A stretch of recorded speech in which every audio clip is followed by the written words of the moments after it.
주님께서 여러분과 함께 루카가 전한 거룩한 복음입니다. 주님 영광 받으소서. 그때 어떤 율법 교사가 일어서서 예수님을 시험하려고 말하였다. 스승님, 제가 무엇을 해야 영원한 생명을 받을 수 있습니까? 예수님께서 그에게 말씀하셨다. 율법에 무엇이라고 쓰여 있느냐? 너는 어떻게 읽었느냐? 그가 내 마음을 다하고 내 목숨을 다하고 내 힘을 다하고 내 정신을 다하여 주 너의 하느님을 사랑하고 내 이웃을 너 자신처럼 사랑해야 한다 하였습니다. 하고 대답하자 예수님께서 그에게 이르셨다. 옳게 대답하였다. 그렇게 하여라. 그러면 내가 살 것이다. 그 율법 교사는 자기가 정당함을 드러내고 싶어서 예수님께 그러면 누가 저의 이웃입니까? 하고 물었다. 예수님께서 응답하셨다. 어떤 사람이 예루살렘에서 예리코로 내려가다가 강도들을 만났다. 강도들은 그의 옷을 벗기고 그를 때려 초주검으로 만들어 놓고 가버렸다. 마침 어떤 사제가 그 길로 내려가다가 그를 보고서는 길 반대쪽으로 지나가 버렸다. 레위인도 마찬가지로 그곳에 이르러 그를 보고서는 길 반대쪽으로 지나가 버렸다. 그런데 여행을 하던 어떤 사마리아인은 그가 있는 곳에 이르러 그를 보고서는 가엾은 마음이 들었다. 그래서 그에게 다가가 상처에 기름과 포도주를 붓고 싸맨 다음 자기 노새에 태워 여관으로 데리고 가서 돌보아 주었다. 이튿날 그는 2데나리온을 꺼내 여관 주인에게 주면서 저 사람을 돌보아 주십시오. 비용이 더 들면 제가 돌아올 때 갚아드리겠습니다. 하고 말하였다. 너는 이 세 사람 가운데서 누가 강도를 만난 사람에게 이웃이 되어 주었다고 생각하느냐? 율법 교사가 그에게 자비를 베푼 사람입니다. 하고 대답하자 예수님께서 그에게 이르셨다. 가서 너도 그렇게 하여라. 주님의 말씀입니다.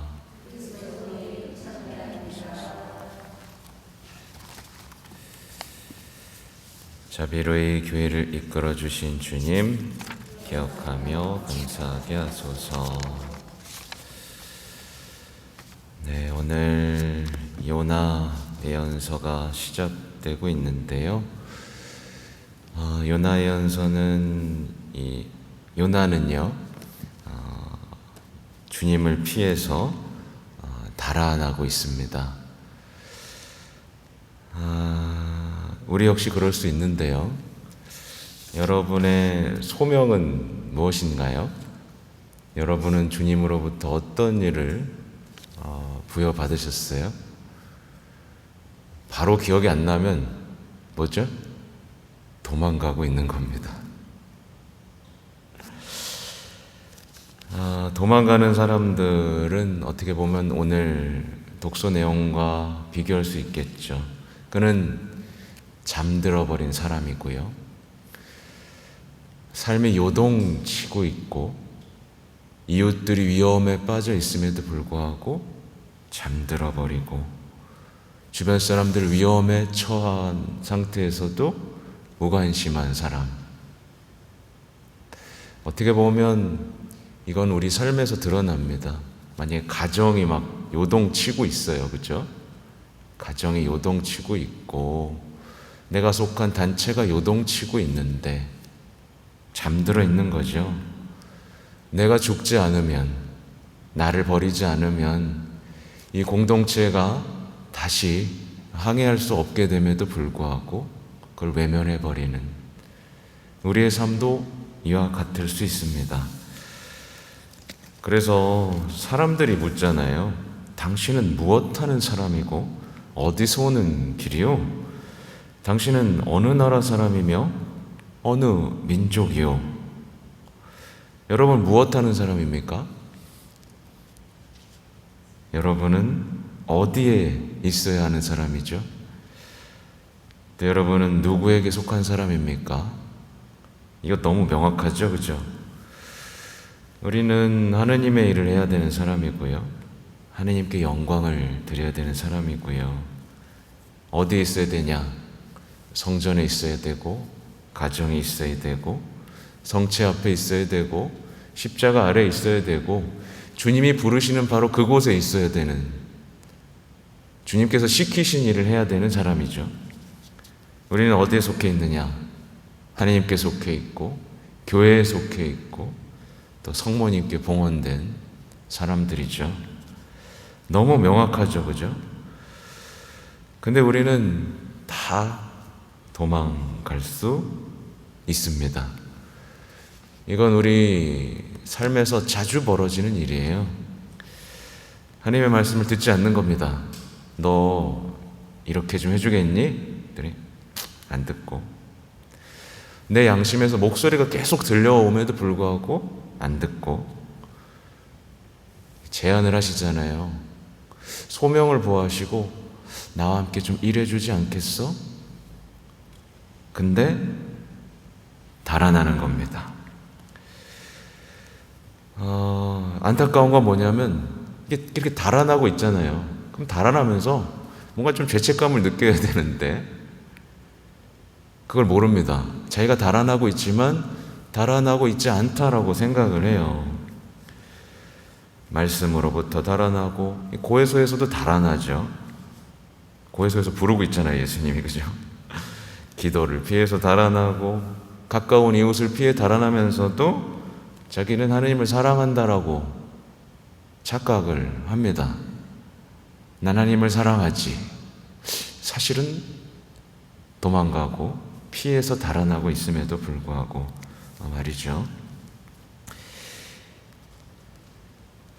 이 시대의 가장 안타까운 일 중 하나입니다. 이렇게 도망가는 사람들이 많다는 거. 오늘 복음에서도 마찬가지로요, 도망가는 사람들이 나오죠. 보면 예수님의 이제 비유인데, 예시인데, 누가 도망가죠? 사제들이 도망갑니다. 사제들이 도와야 할 이웃을 두고 도망갑니다. 다른 반대길로 가버리죠. 레위인도 도망갑니다. 굉장히 세련되게 도망가는 예시입니다. 나 미사해야 돼. 나 기도해야 돼. 난 더 중요한 일이 있어. 자기 계획만 머릿속에 있는 거죠. 그렇게 도망갈 수도 있습니다. 우리는 그래서 내가 도망가고 있는지 끊임없이 봐야 하죠.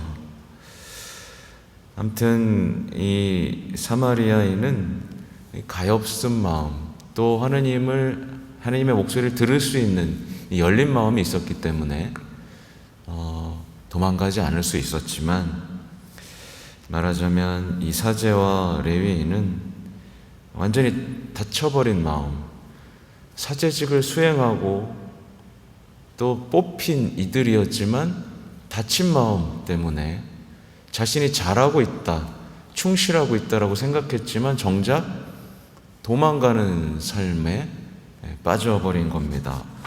굉장히 불행하죠.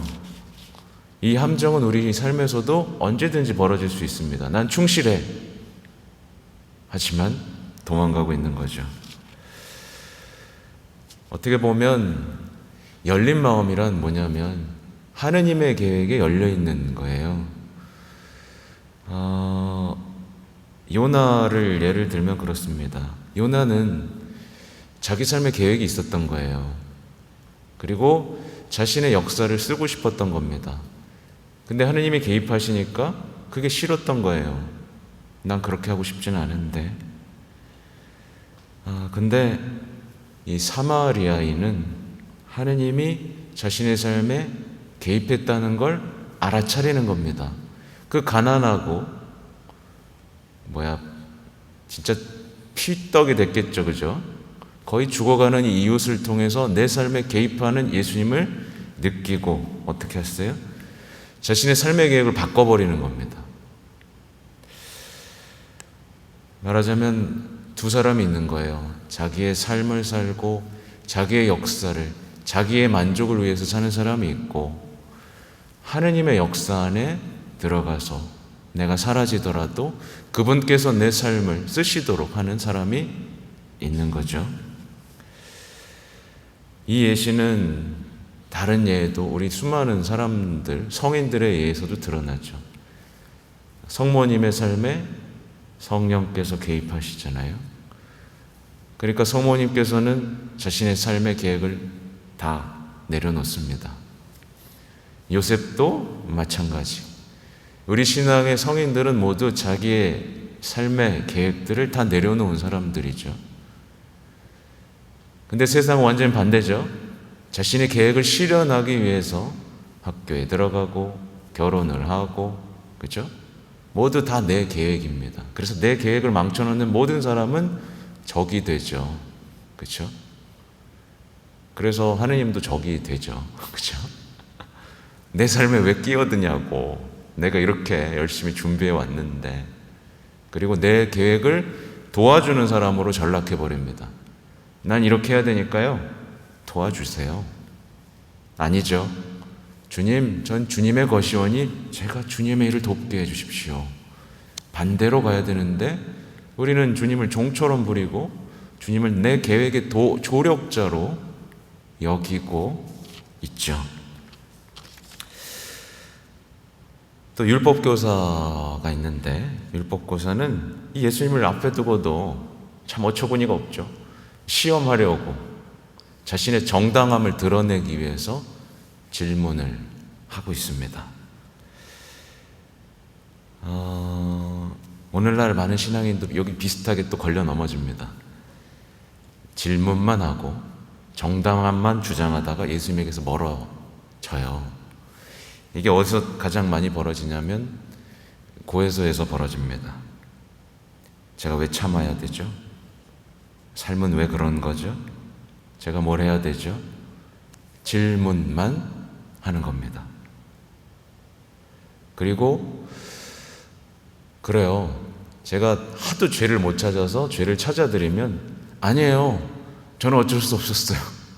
전 이럴 수밖에 없었다고요. 정당함. 제 앞에서조차 정당함을 주장합니다. 불행하죠. 불행해요.